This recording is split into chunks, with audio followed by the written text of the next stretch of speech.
All right, ladies and gentlemen, here we are in southern Wyoming.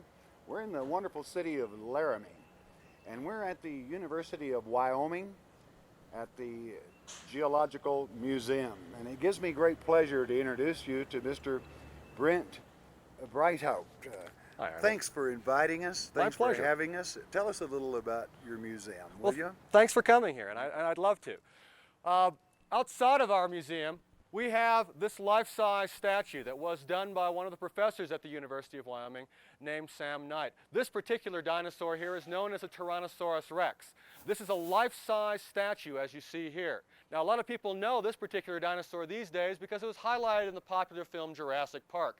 As you can see, this animal stands about 16 to 18 feet tall, is about 47 feet long, and probably weighed about 7 tons. Take a look at the mouth of this animal, a ferocious predator that once roamed the plains of Wyoming. Fortunately, we don't have any of these around today. But at one time, approximately 70 million years ago, this animal roamed this area of Wyoming and other parts of the Rocky Mountain West. If we take a look at this animal, it's important to keep in mind that we like to do comparisons as paleontologists between this animal and other animals, and we'll be doing that throughout the tour today. So if you take a look at the head of this animal, take a look at the neck, the arms, main part of the body, the back legs, and the tail, these are the sorts of things that we as scientists look at for comparison purposes, to figure out just how these animals might have lived millions of years ago when they once occupied Wyoming. Let's go on inside and we'll talk about some other dinosaurs.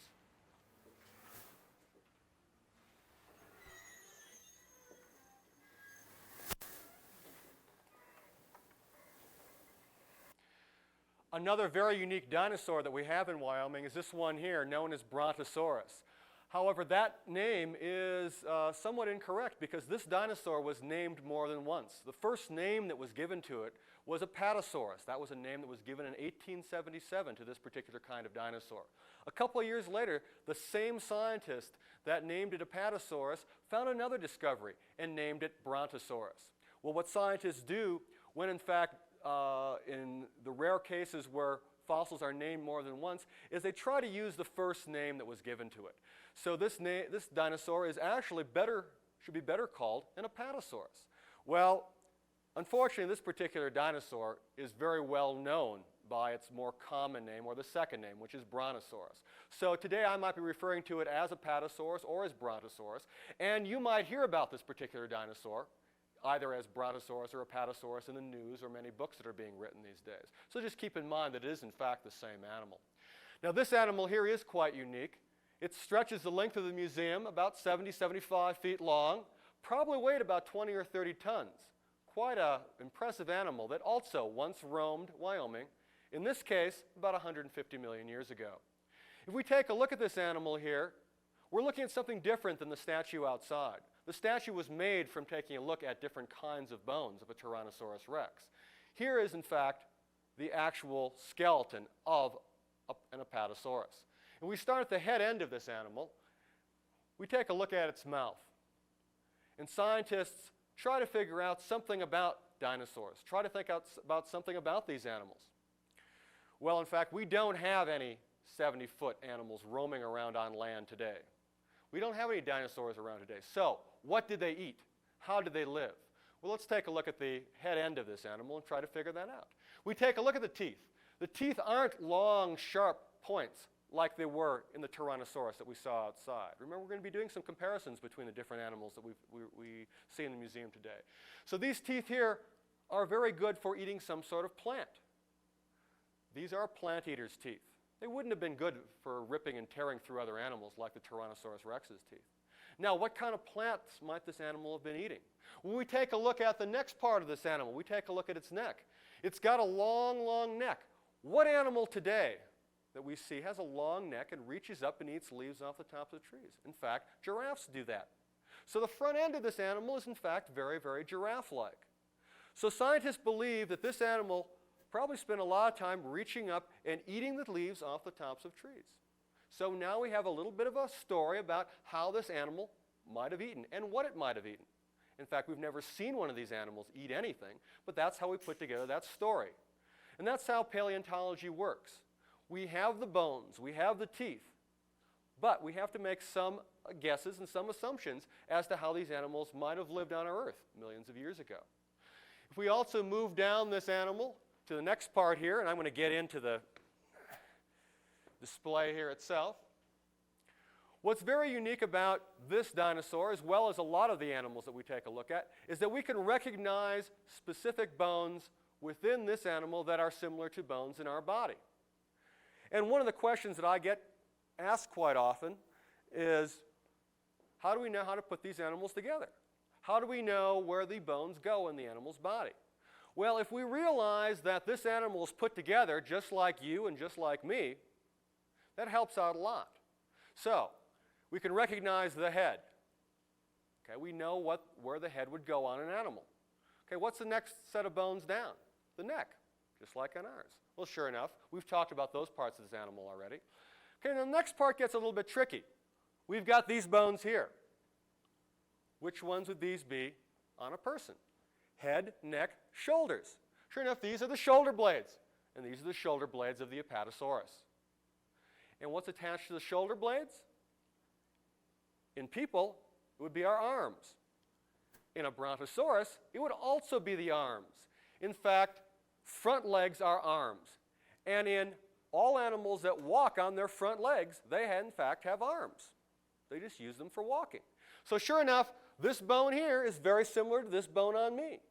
These two bones down here are very similar to these two bones on me.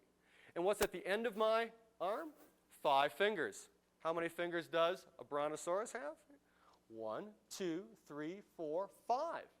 5 fingers. 10 fingers in all. But these fingers and these arms and those back legs and those toes are used for holding up an enormous beast. A beast whose name means thunder lizard or brontosaurus. The reason for that, perhaps every time it took a step, it might have shook the ground when it walked. But keep in mind that not all dinosaurs were big. Some dinosaurs were no bigger than me. Some dinosaurs were no bigger than chickens. So they came in all different sizes, from little tiny ones to great big huge ones, to some that were much bigger than this one in the museum. We have another kind of dinosaur, one known as a brachiosaurus. Set up on the same kind of body plan as this one here, long neck, long tail, big arms and legs, but so tall that its backbone would have been up against the ceiling. So long that its neck would have stuck its head out the front door. So long that its tail would have gone into the back room of the museum. Let's go down to the middle of this dinosaur and talk about some other parts. We've now moved to the middle part of our dinosaur here.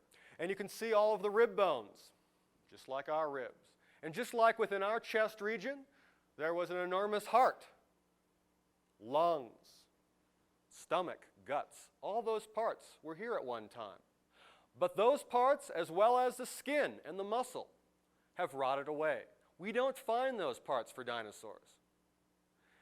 And so that's another part about dinosaurs that we really don't know. We don't know a lot about the soft tissues of dinosaurs. So we can only guess at things like what color they were, because we don't find their skin. We find skin impressions, but we don't in fact find the actual skin. The skin has decayed away. So the dinosaurs might have been green, they might have been black, they could have been brightly colored with stripes. We really don't know. Those are some of the things that we don't know about dinosaurs. Let's take a look at the bones here. You can see that the bones are a light-colored brown here and a dark-colored brown over here. Why is that? Because just like many dinosaur skeletons, we didn't find all of this individual. Very often, we don't find all of the animal. Lots of things happen after a dinosaur dies. Scavengers can maybe grab this big back leg and carry it off, chew on it somewhere else. Something like a big Allosaurus might have done that. Smaller animals might be chewing on the bones. The bones may slowly decay away, or they may be carried downstream and deposited someplace else. So there's many reasons why we don't find all of a dinosaur skeleton. In fact, it's very rare to find a complete skeleton. And when we don't, then we need to go to another museum that might have one of these dinosaurs and make copies of the bones. So we've gone to another museum that had these rib bones, that had these hip bones here, that had this back leg, and made copies of those bones for our skeleton here. We know it had all those bones because we found them in other individuals. We just didn't find it in this one here that was found about 60 or 70 miles north of Laramie in 1901. Now, in fact, if we were trying to go to other museums that would have this particular dinosaur on display, there's only 5 places in the world where someone can see this dinosaur. There's only 5 places in the world where a brontosaurus is on display. One of them is here in Laramie, closest to where it lived. All of these skeletons, in fact, that I'm going to talk about came from the Rocky Mountain West here. There's also one in Chicago at the Field Museum of Natural History. There's one at the Carnegie in Pittsburgh. There's one at the American Museum of Natural History in New York. And finally, there's one at the Yale Peabody Museum in New Haven, Connecticut. So those are the 5 places where if you wanted to see a brontosaurus, you could. And we're fortunate enough to have one here at the museum at the University of Wyoming. Now, when these bones are collected, very often they can be very fragmented. And so what you see in front of me here is a little display as to how these bones are taken out of the ground. Once the bones are discovered, we need to very carefully chip away the rock from around the bone till we've got the bone completely exposed. But then what we do is a technique that was developed in the 1800s when the dinosaur collectors were working out in the West here, and that is something known as plaster jacketing. That is to take this bone, which can be very fragile, which can be very fragmented and falling apart, and cover it with strips of burlap that have been dipped in plaster of Paris. And that's what you see on this end of the bone here. So if we were actually taking this particular leg bone out of the ground, what we would do is after we'd exposed it, like you see here, we would take these strips of burlap, dip them in plaster of Paris, and then carefully encase the entire bone. Again, something very similar to what we would see if I had a broken leg. A doctor would do the same thing, would make a cast for my leg. And in this case, if it was on a person, that cast would help keep my leg rigid until it could heal. Well, in this case here, it also keeps the bone rigid, not so that the bone can heal, but so that we can get it back to the laboratory, where we can very carefully work on it and repair it. And if there are any cracks or any cracks forming, we can protect it a lot better that way. Let's move down to the other end of this museum now and talk about some other prehistoric animals. We've talked about a lot of the bones in the dinosaur, which are similar to bones that we have in our bodies. Heads, necks, shoulders, rib bones, back legs, hips. The long tail bones of the dinosaurs are very unlike anything that we would have in humans. But again, we can recognize these bones as being tail bones by comparing them with other animals. And again, that helps us put together this dinosaur. So if we can recognize what kind of bone it is, whether it be a neck bone, a back bone, a rib bone, a tail bone, that tells us where it goes on the body. And you can see in the Apatosaurus here, we have an animal with an enormous tail. And there's a lot of discussion these days as to how this tail was used. Some scientists would have this tail carried in the air. Some dinosaurs would have this tail dragged down the ground. Some scientists say the tail was used as a weapon. So there's a lot of different ideas as to what this tail might have been used for. It may have also been used for fat storage. This animal may have stored a lot of food in its tail. Modern-day reptiles do, in fact, store a certain amount of food in their tail regions. Again, we really don't know because we don't have any animals like this today. But again, it's another part of this very unique animal that once roamed around Wyoming. Well, let's follow this tail around and talk about another animal that lived in Wyoming at one time. Let's talk about this animal here. This is an animal known as a mosasaur. And let's start from the head and go down to its tail again, just like we did for the Apatosaurus, just like we did for the brontosaurus back here. But let's take a look at what this animal was adapted for. Let's try to figure out where this animal lived when it lived in Wyoming millions of years ago. So we know that the Apatosaurus was walking around on land, eating leaves off the tops of trees. Well, let's take a look at this animal here. We take a look at the mouth of this animal. We see some pretty sharp teeth, some pretty impressive teeth in this animal's mouth. Probably pretty good for eating some sort of meat. Now, what kind of meat was this animal eating? We take a look at the animal's body and try to figure out what it would have been good for. Well, how it would have lived. Here's its head. Here's its neck again. There's its shoulders, its arms, and again, 5 fingers. 10 fingers in all. But these arms and these fingers aren't used for holding up a big animal. They're not used for reaching up and grabbing or for climbing. You can see the arms are much shorter than my arms, even though the animal's much bigger. The reason for that? This animal's short little arms and short little legs were probably very good for an animal that spent all of its time in the water, paddling around. Take a look at the entire body of this animal. It's very streamlined. It's very fish-like. Using the tail end of this animal for pushing itself through the water, like a fish, like an alligator might do. But unlike alligators, this animal probably spent most of its life in the water. So again, here we have another animal that we're taking a look at, trying to figure out how it lived millions of years ago. We don't have any mosasaurs around today. Their closest living relatives would be some of the large lizards that live in Southeast Asia. But in fact, this animal here, even though it is a kind of lizard, is a very aquatic lizard.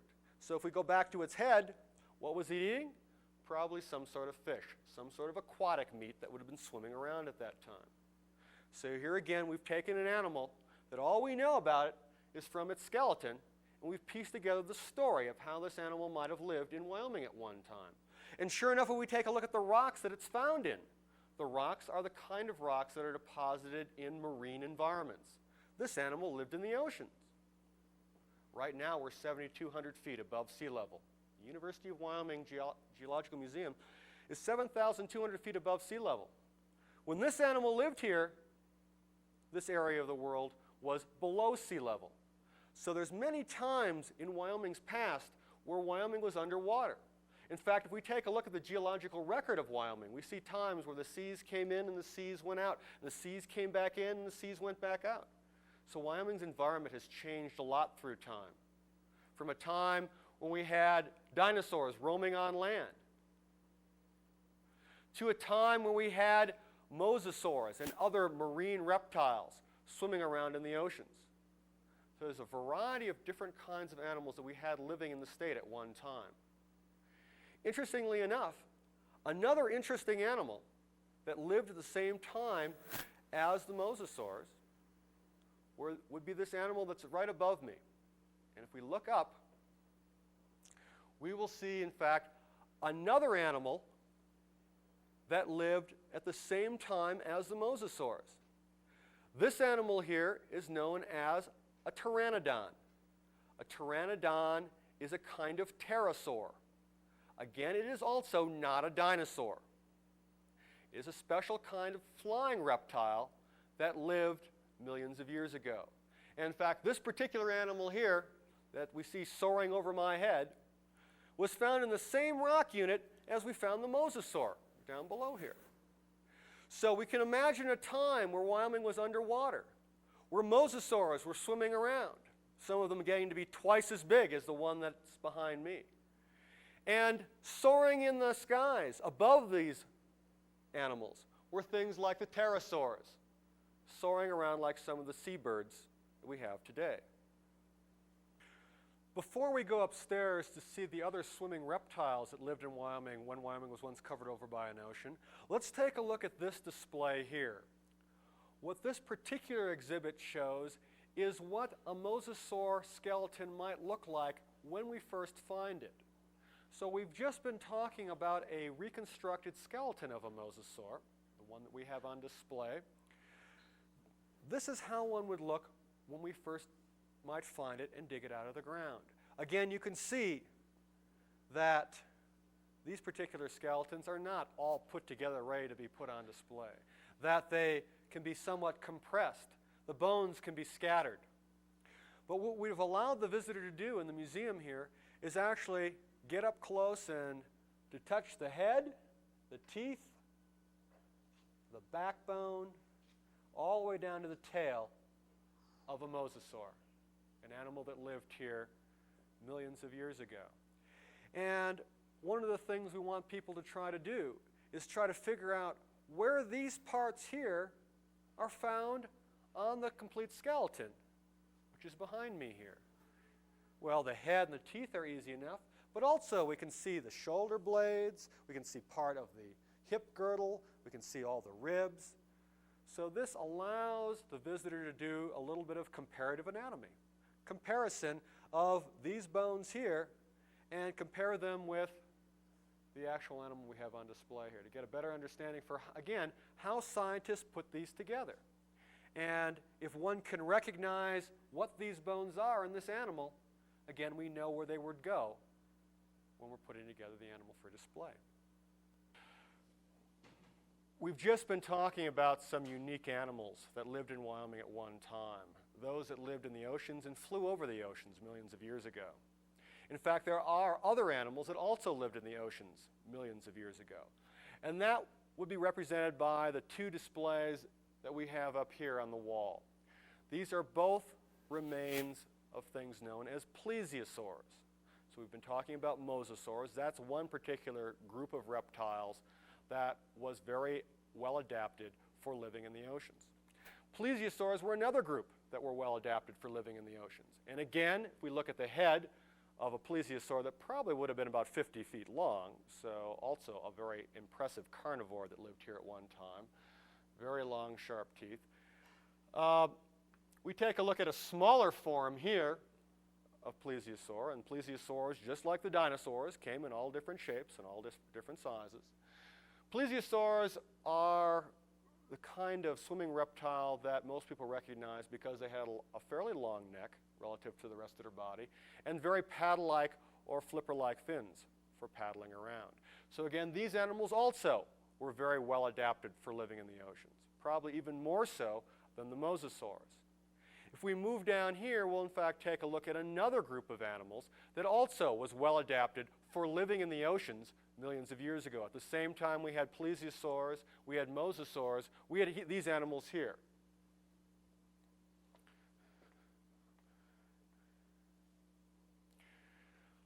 These are animals known as ichthyosaurs.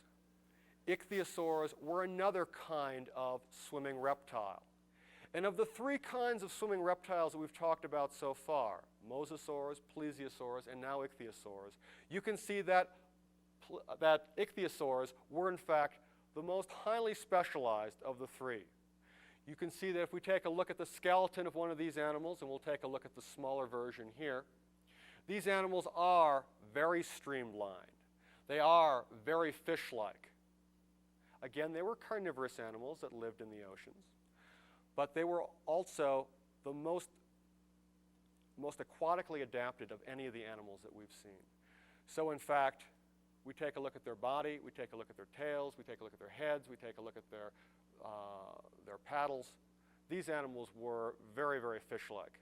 And if we were to have one today, if we were to take a look at a reconstruction of one of these animals, they would look very fish-like or very dolphin-like in their appearance. So these animals were living in a similar way to modern-day dolphins, many modern-day fish, but in fact they were kind of reptile.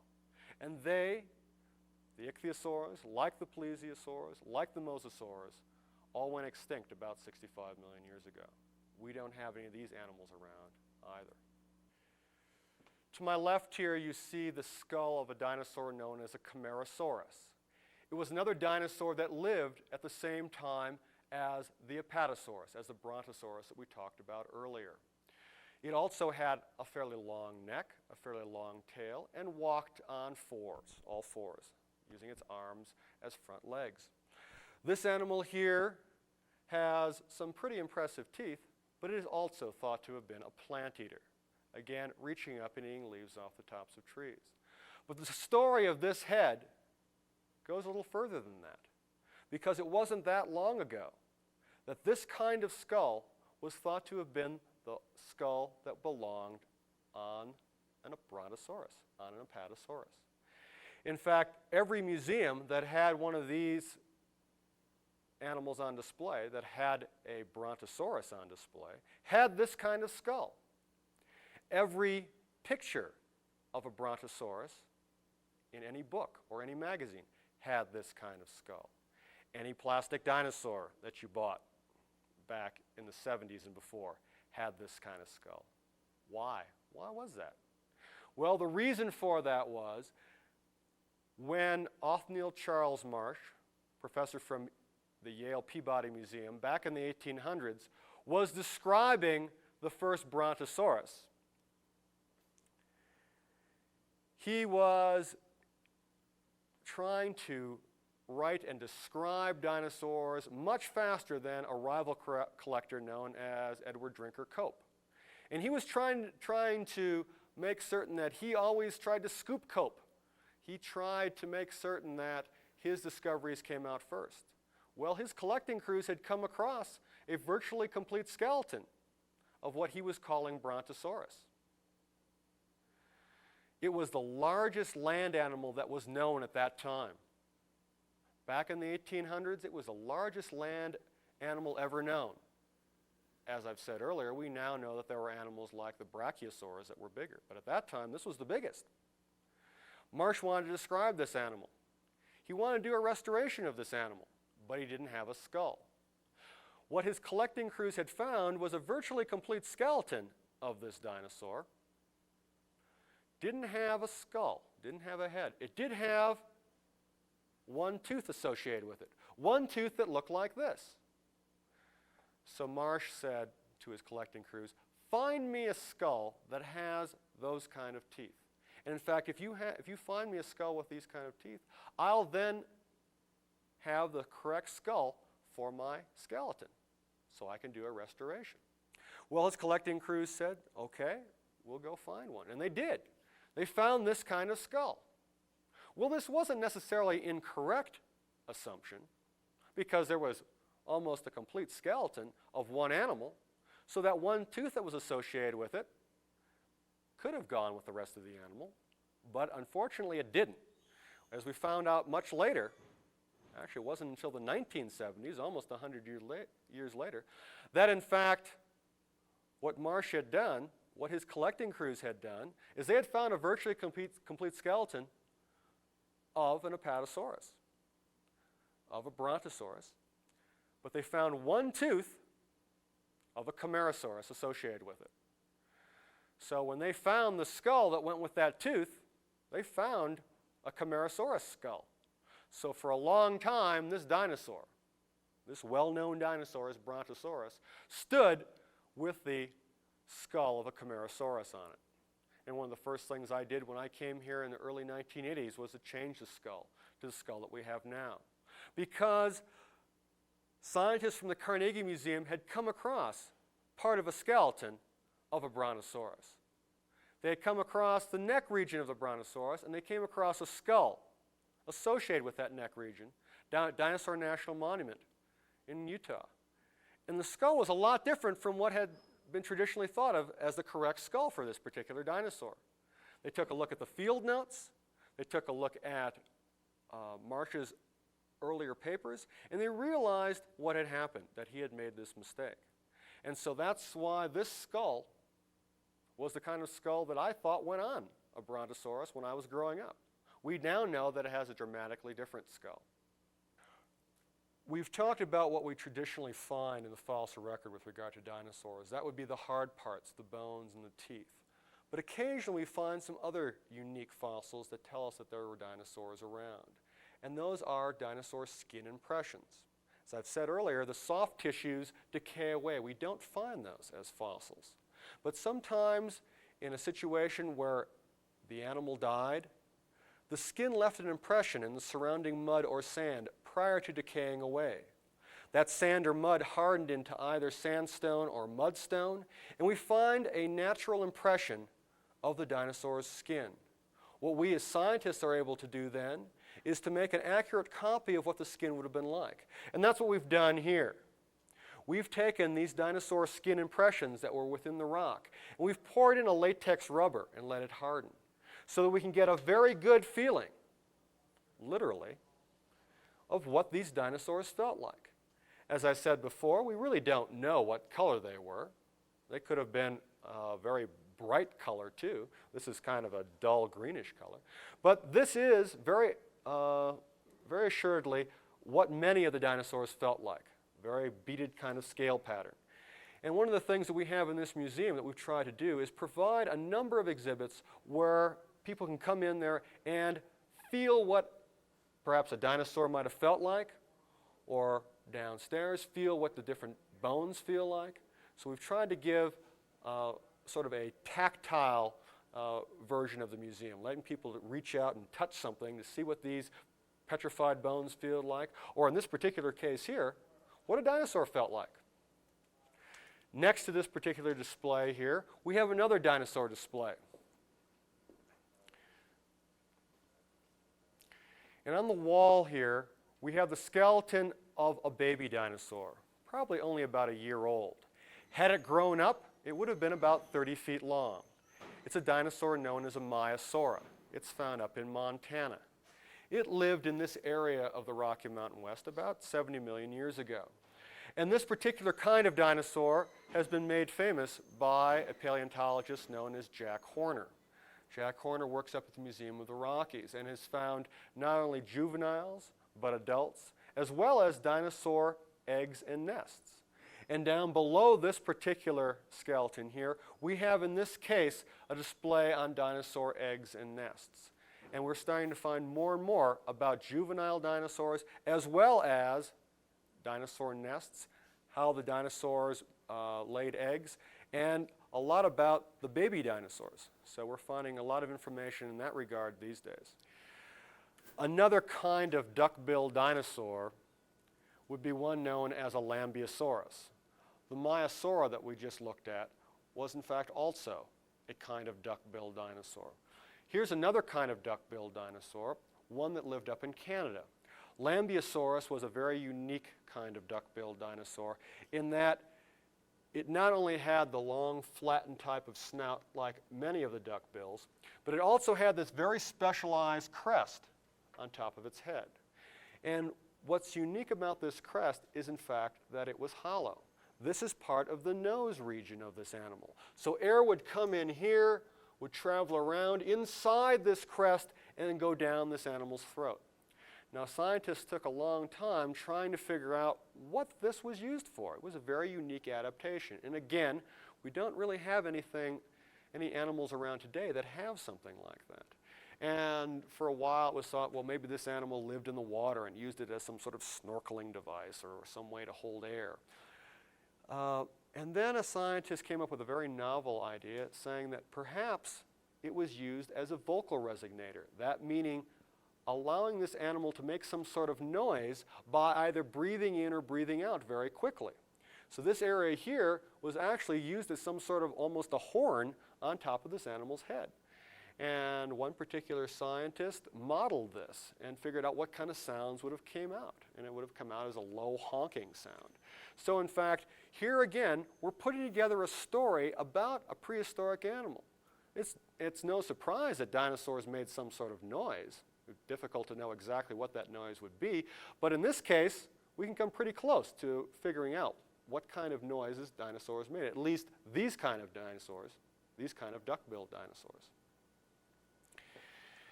If we go over here and take a look at this particular fossil, this is another type of fossil other than bones and teeth that would indicate to us that we have a dinosaur in our area at one time. And what these are dinosaur footprints.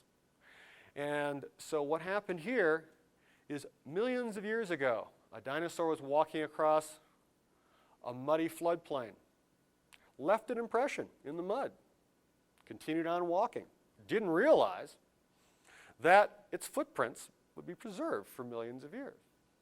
So imagine that sometime when you or I walk into the mud and leave a footprint. What happens if that would be preserved for millions of years? Someone would know that we walked there. Well, in this case, we know that some dinosaur, probably some small carnivorous dinosaur, walked through this area at one time. One of the problems with footprints is very simply that we don't know what animal left those footprints for us. So We can see the footprints here. We can say that because of the claws, probably came from a small meat-eating dinosaur, but exactly which one, we really don't know. To my right, beneath my feet, we see another type of footprint. This is from a much larger animal than the one we just saw on the wall. This came from one of the coal mines in the western part of Wyoming, again indicating that a fairly sizable animal, probably an animal about 30 to 50 feet long, roaming in that area about 70 million years ago, stepped in the muck, and that footprint was preserved for millions of years. Now, it's thought that this particular kind of footprint probably came from a fairly large duck-billed dinosaur, the kind of duck-billed dinosaur that we would have in Wyoming, known as an Apatosaurus. The footprints that we saw upstairs could have come from a variety of different kinds of dinosaurs. It's thought that the small footprints came from one of the small meat-eating dinosaurs we talked about earlier. The very large dinosaur footprint may have come from a kind of duck-billed dinosaur that we find living in Wyoming. And it probably related to this particular animal here, called Brontosaurus or Adaptasaurus. This dinosaur also has more than one name. And you can see the skull of this animal here. You can see that it's got a long, flattened duck-like bill, lots of teeth in its mouth, just like most of the duck-billed dinosaurs. But unlike the Lambeosaurus that we saw upstairs, which was a Canadian dinosaur, this one here does not have a specialized crest on its nose. Although scientists thought that this animal may have also been able to make some sort of vocalization, some sort of sound, but perhaps from an inflatable nasal sac that wouldn't have preserved in the fossil record.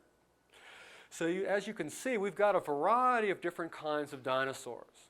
We started out with our Tyrannosaurus rex that we looked at it outside. We have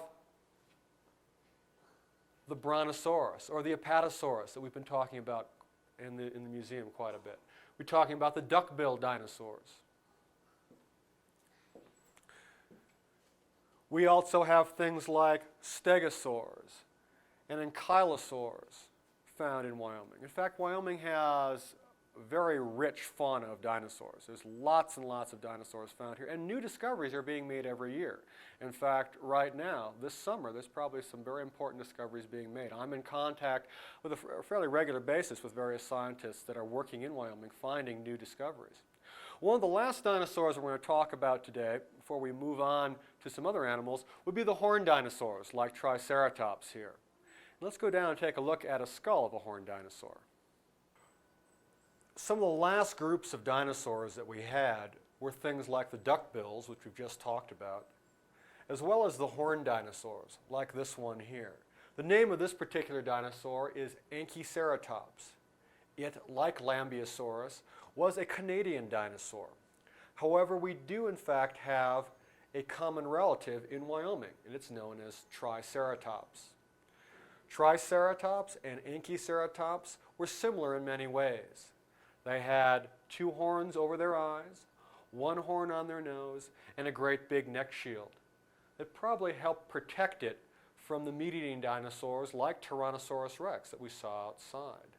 As well, these may have also been used for display, for establishing various types of herds and keeping the status of the herd intact. Approximately 65 million years ago, something happened. We don't know what yet. But we do know that after that point in time, we don't have any more dinosaurs. We don't have any more mosasaurs, or ichthyosaurs, or plesiosaurs, or pterosaurs. All those very specialized groups went extinct. And there's been a lot of discussion as to what happened to those animals.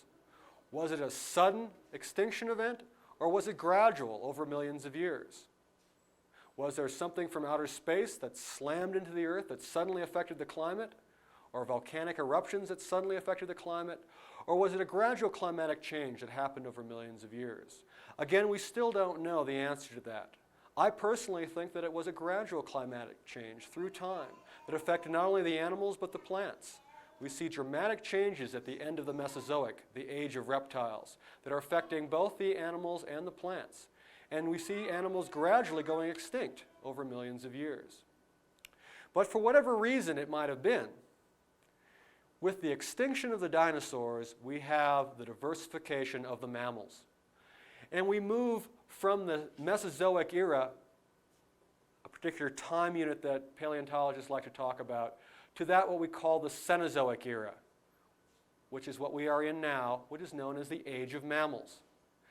And although the largest mammal during the Mesozoic, the age of reptiles, was about that of a big house cat, we can see that after the extinction of the dinosaurs, we have a tremendous diversification of the mammals. And in fact, the largest animal to ever live on our planet, great blue whale, is still living today, getting to a weight of 150 tons, dwarfing any of the biggest dinosaurs. Behind me here you can see a variety of fossilized remains from mammals that lived in Wyoming during the Cenozoic. We have fossils of deer and of pig-like animals, rhino-like animals, early dog relatives, and beavers and camels. Here's one tooth of a woolly mammoth. And we'll talk a little bit about woolly mammoths in a little bit, but you can just see that the size of the teeth, the size of the molar, is quite enormous. One very unique kind of animal that we had living in Wyoming during the Cenozoic were these rhino-like animals called titanotheres. And you can see models of a variety of different kinds of skulls of these animals. So they were quite diverse and around for a long period of time.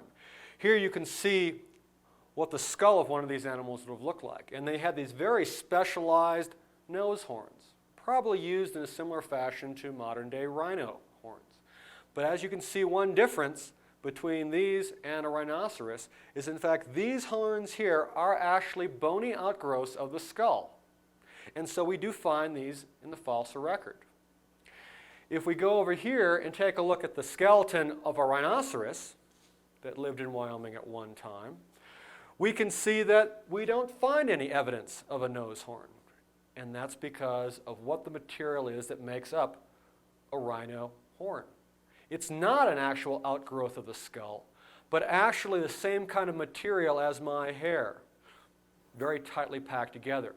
And that kind of material usually does not fossilize.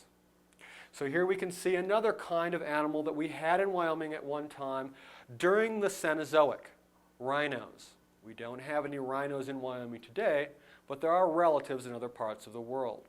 Unlike titanotheres, which are extinct everywhere in the world. We do not have any titanotheres anywhere. If we go over to this display here, it illustrates another kind of fossil animal that we had during the Cenozoic, and we still have today in Wyoming, that being the horse. And we have a very good fossil record of horses, starting at about 50 million years ago, back in the Eocene, and ranging all the way on up to modern-day horses. Here we see a horse that lived in Wyoming approximately 30 million years ago, during a time period that we know as the Oligocene. And you can see that this horse here is relatively small. This is as big as horses got back then. They didn't get any bigger. If you take a look at the front feet, the back feet, you can see that they're walking, these particular animals are walking on 3 hooves as opposed to one single hoof like a modern-day horse. If we were to take a close look at the mouth of this animal, we would see that the teeth are a lot different than the teeth of a modern-day horse. And right above it, we have a display of how the teeth have changed through time in horses. And this probably also reflects where horses lived in relationship to what they were eating. And in fact, somewhere around 20 million years ago, we see an interesting thing happening with regard to fossil vegetation. We see a dramatic increase in the grasses. We see a dramatic development of extensive grasslands. And we see horses moving out from a more browsing kind of existence, eating small shrubs, to taking advantage of this very important and abundant resource, moving out into the open grasslands, and we see an adaptation through time for horses to be more successful in that particular kind of environment. We see a increase in size, longer legs to be a lot quicker, to be able to move in an open space, to be able to avoid predators. We see the teeth changing dramatically through time because grasses are very tough and can wear down the teeth. So we see a very complex tooth pattern evolving through time. And so if we take a look at horses, we can see a coevolution between horses and grasses. It's a really interesting story. So horses started out as small browsing animals 50 million years ago and developed through time to a modern-day horse, which is quite successful, a quite successful grazer on the open grasslands. Now, as we all know, the horses that we see in North America today were reintroduced by the Europeans. So there's an interesting part of this story that you don't see in this particular exhibit here. And that is that we had horses here 50 million years ago.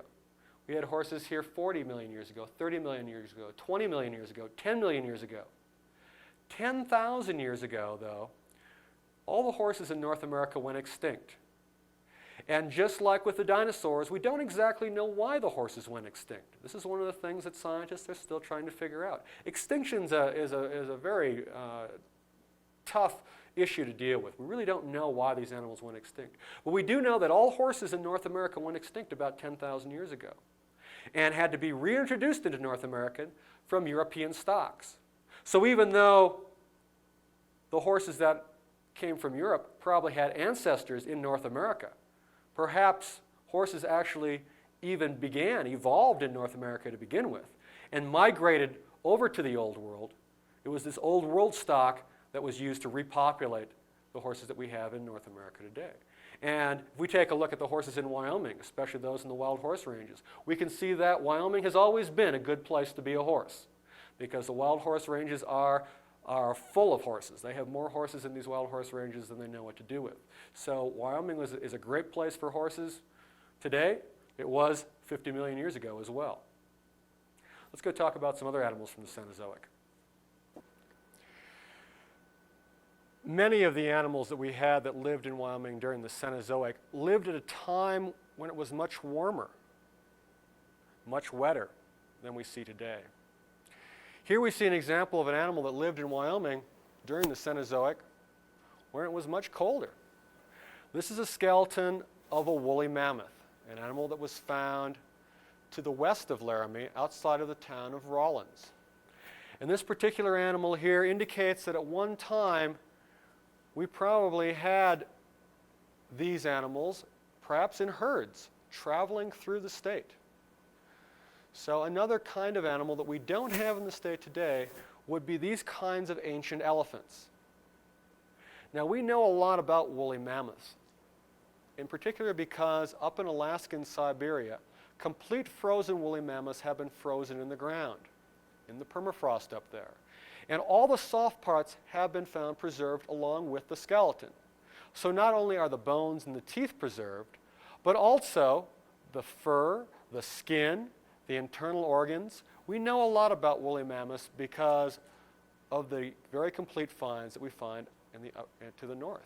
Well, in Wyoming, the ground hasn't been frozen for thousands of years. This animal lived here about 15,000 years ago or so. So the soft parts have decayed away. But if we take a look at the skeleton, we can still see some very important parts that tell us something about this animal. We can see the skull. We can see the two holes on the skull, which is where the nose attached, a long trunk which would have hung down, in between the two big tusks, keeping in mind that tusks are simply upper front teeth that have grown out forward. So this is the elephant's upper front teeth. We looked at, just a few minutes ago, the back teeth, the chewing teeth of a mammoth, and you saw how large those were. So we can see a lot of similarities between a woolly mammoth and a modern-day elephant. In fact, these animals, besides being just a little bit larger and a lot furrier, were very similar in many ways to modern-day elephants that we see today. Scattered around this particular skull here, you can see various parts of the skeleton of this animal that was found south of Rawlins.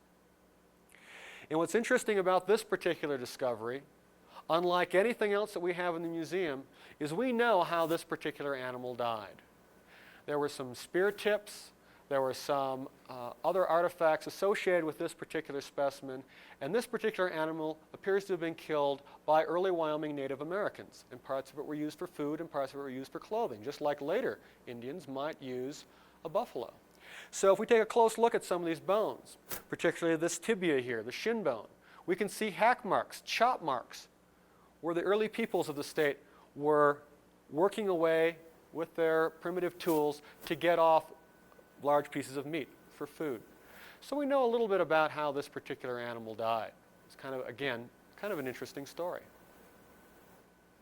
So we can see that the Cenozoic in Wyoming also has quite a diversity of animals. The Mesozoic was dominated by the reptiles. The Cenozoic was dominated by the mammals. And we can see a lot of different kinds of animals that lived at different times. Some that we still have relatives of today, and some that have gone extinct. If we go over here, we can take a look at one last Cenozoic animal, one that we have relatives of in the state today, although this particular animal never lived in Wyoming. This particular specimen is from the United Kingdom. This animal is called an Irish elk or an Irish deer.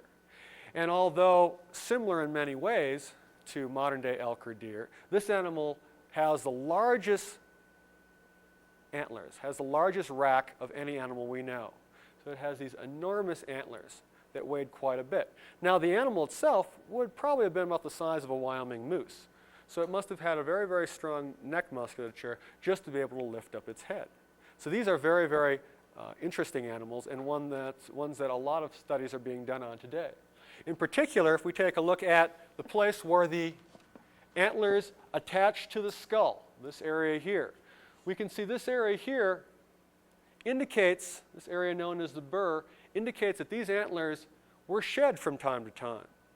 And if these things were shed, if these antlers were shed, that meant that a whole new growth of these would have to be done very rapidly and require quite a bit of energy to be pumped into creating these antlers. So these are a very specialized structure, and these antlers might have grown fraction of an inch every day on this animal's head when it was growing. So these animals here not only had the largest antlers of any animal we know, they probably also had the fastest growing antlers of any animal.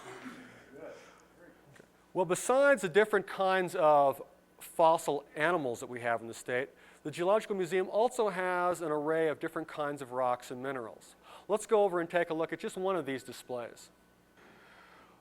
One of the displays that we have in the Geological Museum that tells a little bit about the story of the various kinds of rocks and minerals that we have in the state is this one here, entitled Diamonds in Wyoming. There's only two places in the United States where diamonds can be found. One of them is in Arkansas, and the other is just south of Laramie on the Wyoming-Colorado state line.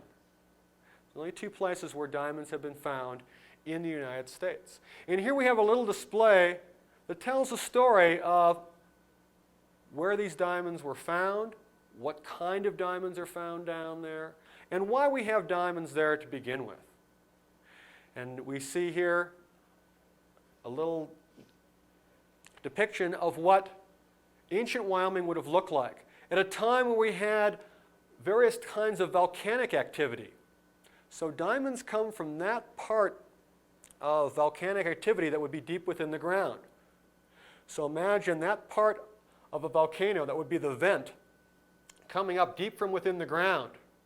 And as that molten rock cools, different kinds of minerals are forming. And remember, minerals make up rocks.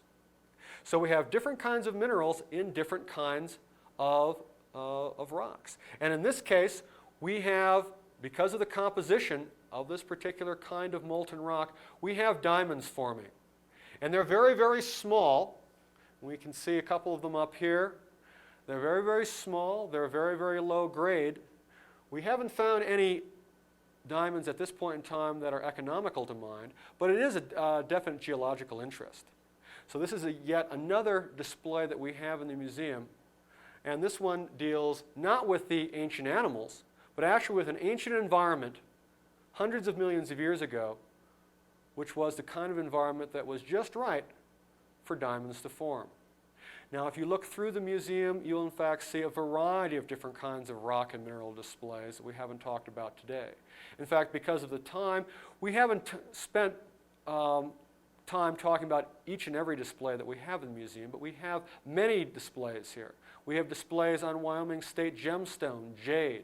We have displays on amethyst and selenite and a variety of other types of crystals.